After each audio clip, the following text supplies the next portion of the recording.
Hi everyone, this is Sandra from Tessables Stitchery. Thank you for joining me in my first video. Today we're going to talk about how to build a quality home sewing kit that you'll find useful but not too expensive. So I've tried to choose a selection of tools that are easily accessible in stores such as Fabricland or Michaels or even Walmart. What you don't want to do is buy those pre-built sewing kits. They tend to be a very poor quality in terms of the items in the kit itself. So unless you like the case it comes in, don't even bother. So we're going to start with scissors. Scissors are extremely important, and we want to choose ones that are nice and sharp and of good quality. So these are Stork embroidery scissors, and you'll find these in anywhere that sells embroidery supplies. So they are great for snipping stray threads and the ends of threads and to do little tiny snipping jobs. These are not for cutting fabric, however. Then you also will need a fabric shear. So fabric shears do come in a couple of different designs. These are just a few examples, and there are more types of shapes out there. It's not really important unless you're really into garment sewing to get different styles. You just want a larger pair of scissors so you're able to cut actual fabric. So these ones are Fisker's brand. This brand is found everywhere, such as Michaels will have them for sure. And this shape will allow the shear to sit flat when you're cutting the fabric, so it makes a straighter cut and a more stable cut. These are a more expensive pair of German made scissors. It is worth the money if you're going to spend money anywhere to buy really good quality scissors. Specialty knife sharpening places can sharpen scissors, and it makes all the difference in the world in the enjoyment of the sewing work itself, as well as not damaging the fabric. So those are scissors, and we're going to move on. What you don't want to do with scissors is don't ever cut anything but fabric. So don't cut paper because it definitely dulls the blades, and you want to keep a pair of craft scissors for cutting other materials in your sewing room if you like, but keep the expensive fabric shears and snips for fabrics and threads alone. Okay, we're going to move on to needles and pins. So you always want to have a few safety pins in your kit. These are great for holding if you want to pin things in place before you sew them, or if you want to pin a hem. I'm not a fan of pinning hems with straight pins if you're pinning it on someone else, because you don't want to poke yourself and you don't want to poke the person you're pinning it on. Plus, straight pins tend to fall out of fabrics when you move the garment around. So you always want safety pins. Not really important. The different types of sizes, a good medium size and a bunch of them is fine.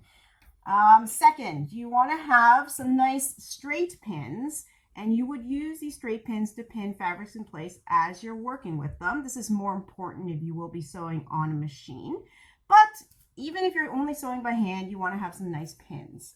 There's a lot of different brands out there. I like Dritz brand in terms of pins because I find they are, the nickel plating is pretty smooth, and the steel itself is thick enough to withstand some repeated heavy use. Also, I found with cheaper pins, and you'll find the cheaper pins might have burrs in them, which, especially if you're working with sheer fabrics, can cause snags and pulls, and they can also they might not even be straight out of the box. So I highly recommend Dritz brand pins, and I'm not paid to advertise them. It's just one of my favorite brands. There are different types of pins as well. I mean, these are just straight stick pins. You will find other ones that have little flowers on the heads, or little plastic balls like this, and sometimes they're different colors. So that's not really important. It's whatever you prefer. Okay, we're going to move on to needles. So of course you need some nice hand sewing needles. You will find that sometimes they have the pre-built kits with the different size needles. I don't like them because, again, I find the needles in them fairly poor quality, and the needles themselves don't stand up to repeated use. So I like to get my needles from the embroidery section. So you want to get sharps, and these ones are DMC brand. I believe there's a couple of different brands out there, but it's not really important the brand for hand sewing needles. But if they're from the embroidery section, then they will be sturdier. Again, the nickel plating is slicker and thicker. And I like the ones around size 8 to 10, which are medium and heavier gauge for most sewing, even though if you're hand sewing very delicate fabrics, you would want to use a thinner needle. They only seem to come in a pack of size 5 to 10. That's fine. A pack like this will last me a really long time, as long as you don't lose the needle. Okay, so thread. There's dozens and dozens, if not hundreds and hundreds of colors of thread. Anytime you go to the store, it can be really, really overwhelming. If you just want an all-purpose sewing kit, you kind of want colors of thread that will blend to most things. If you have a project you want to do, then of course you go out and you buy exact color thread to match your fabrics. For general purpose repairs and home sewing, you can get away with just having white and black, and a gray actually is a nice blend. It blends well with colors that that white and black might clash too much with. And you want to have decent quality thread. So the Coates brand or the Gutermann brand, again, very easily found and good quality for home use. An all-purpose is fine. It's not really, really important if these are just for small repair jobs. And in later videos, I can talk more about how to select specific fibers of threads if you have specific projects. But for general use, the all-purpose polyester or poly cotton blends are fine. And again, just these 3 colors is what I put in my travel sewing kit. If I expect to do just random jobs and on colors of fabric, I don't know what colors if people need help. And I find a white, a black, and a medium gray is fine to do most small all-purpose jobs. All right, so here's an odd one that you might not think of. Dental floss. Dental floss is very useful for things like sewing buttons, or if you want to repair a seam on outerwear. It is much stronger than any type of thread. And as long as you don't mind that it only comes in white, you do want unwaxed dental floss, unscented. But a bit of peppermint never hurt anyone. You just really, really don't want waxed dental floss. We will talk more in later videos about how to sew a really, really strong button using dental floss, but this is something that comes in really handy in the sewing room. Okay, so we're going to move on and talk a bit about marking tools. If you're only thinking of building your sewing kit to repair things, you probably don't need a way to mark your fabric. However, if you want to do any hems or anything like that, or if you want to start sewing garments or sewing from a pattern, you will want a way to mark the fabric with the markings from the pattern. These are 2 different tools. So chalk is a tailor's classic. You might have seen chalk when it was in pieces of chalk. That's pretty old-fashioned and it's fairly messy. Now they have chalk in pens like this. And the way it works is the loose chalk gets filled in the reservoir, and there is a little wheel that dispenses the chalk as you roll it along the fabric. So it's a lot tidier and less messy, and it doesn't get all over your hands like the old tailor's chalk used to. So this is Clover brand. It's made in Japan, and you'll find this at Michael's, and it comes in a bunch of different colors. It comes in white, pink/red, blue, and I believe yellow. Doesn't really matter the color, like white. You want white for dark colored fabrics and something for light color fabrics. So probably blue or red if you can find it. Okay, the other way to mark your fabrics is fabric pens. So most fabric pens I have seen, it comes in purple or blue, and there's one that's double-ended. It has purple on one side and blue on the other. The purple ink air dries as well as removes with water, and the blue ink is supposed to remove with water. I'm not a fan of the blue ink. I've had trouble with it coming out with water, and also you don't want to wash all fabrics anyways, especially formal wear, because it can watermark and it's supposed to be dry clean only. So the purple marker is safer. It does fade with just exposure to air after a couple of days. So that's 2 ways you can mark your fabrics. All right. So here we have, these are darning needles. You'll find this not in the sewing section. You'll find this in the knitting section. These are also Clover brand. Again, you can tell I am very fond of the Clover brand. This is a really great little case that it comes in. So you would use darning needles for things like if you wanted to thread elastic through a casing, or if an elastic pulled out of waistbands or something like that. And you can use the darning needle for that. But you also have this wonderful little case where you can store all the needles in the sewing kit so they won't get lost. All right, moving on. And this is a seam ripper. So you want to have a seam ripper in your sewing kit, not only to undo mistakes, but it comes in surprisingly useful for other things, such as tearing out existing seams or cleaning up your work. Sometimes you want to undo, say, a fallen hem or something like that, and you have to take out the problem area before you can repair it or put in a replacement seam. So you always want to have a nice sharp seam ripper in your case.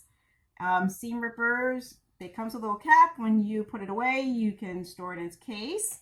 Okay, so it's not sharp and a danger. And when you're ready to use it, you just flip it open like that, and it becomes a nice longer little handle. So this is my best friend in the sewing room. I have this in my hand almost as often as I have my scissors.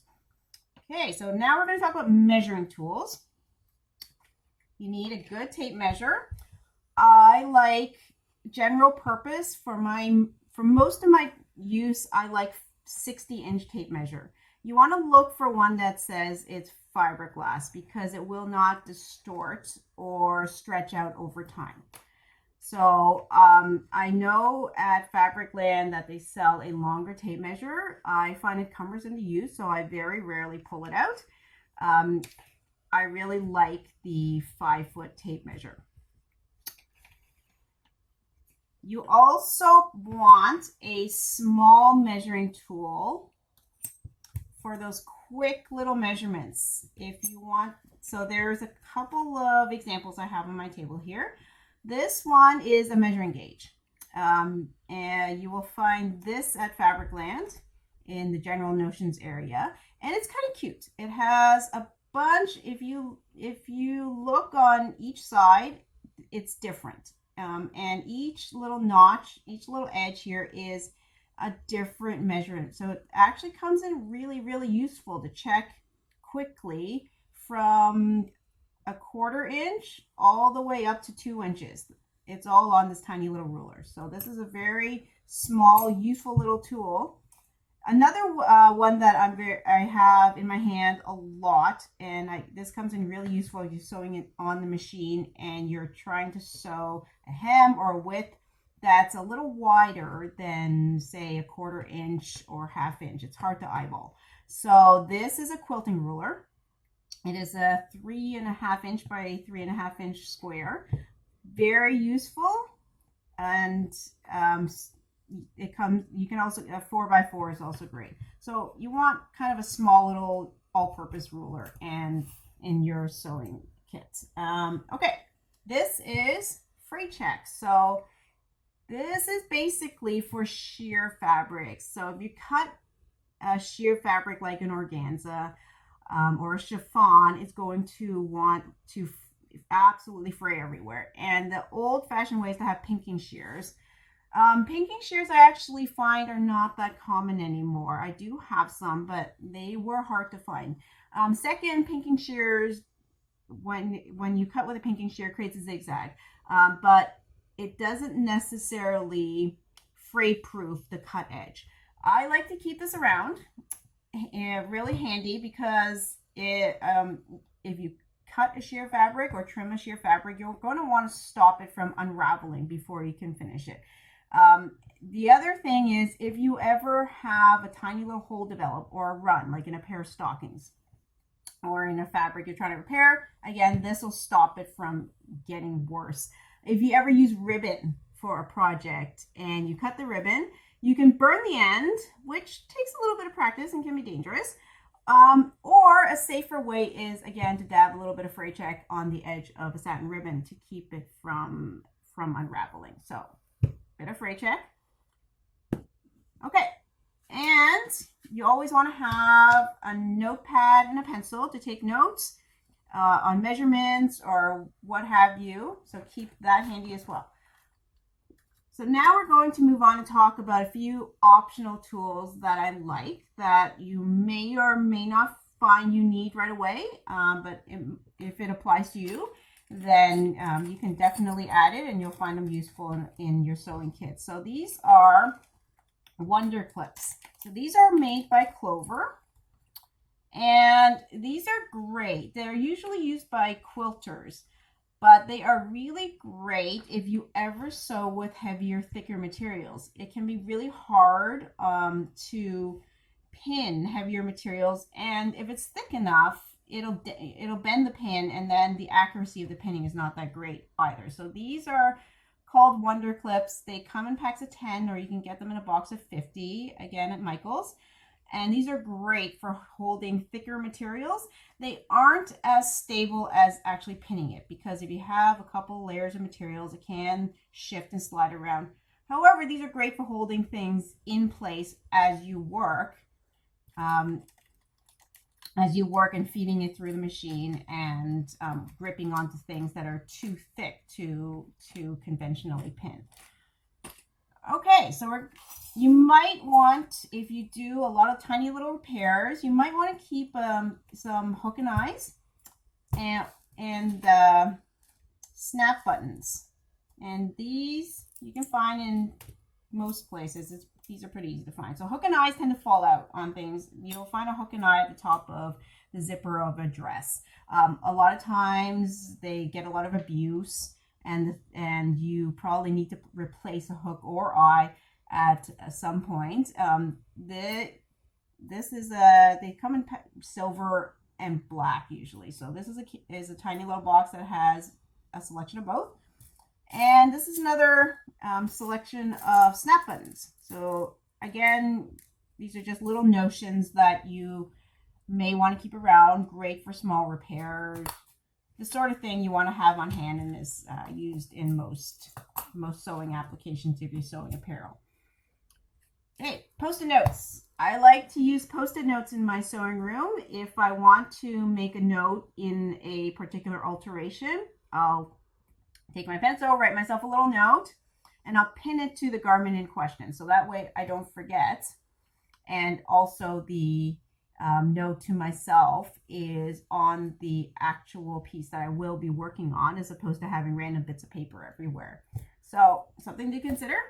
Okay, if you have any difficulties with threading needles, such as if your eyesight is not so great, or if you have any arthritis issues or anything like that, then you may want to consider picking up some of these needle threaders. Pretty commonly found. And finally, an uncommon item that you might wonder why the heck I had it on my table is masking tape. So I like to use masking tape in all sorts of weird, odd, random applications. So one of the ones that may apply to a beginning sewer is marking the hem on a pair of pants that you might not necessarily want to pin. Again, some fabrics are more delicate than others.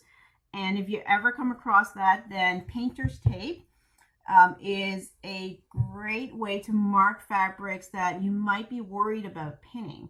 Like you can use it to mark where you want to sew, or you can use it to temporarily hold up a hem until you can get around to sewing it. If you don't want to worry about leaving little pin marks, if the fabric is a little bit more delicate. All right, so I think that's everything. I will be making more videos soon and moving on to new topics. So Thank you again for joining me, and if you have any questions or comments or requests, please send me a message and let me know. Thank you so much.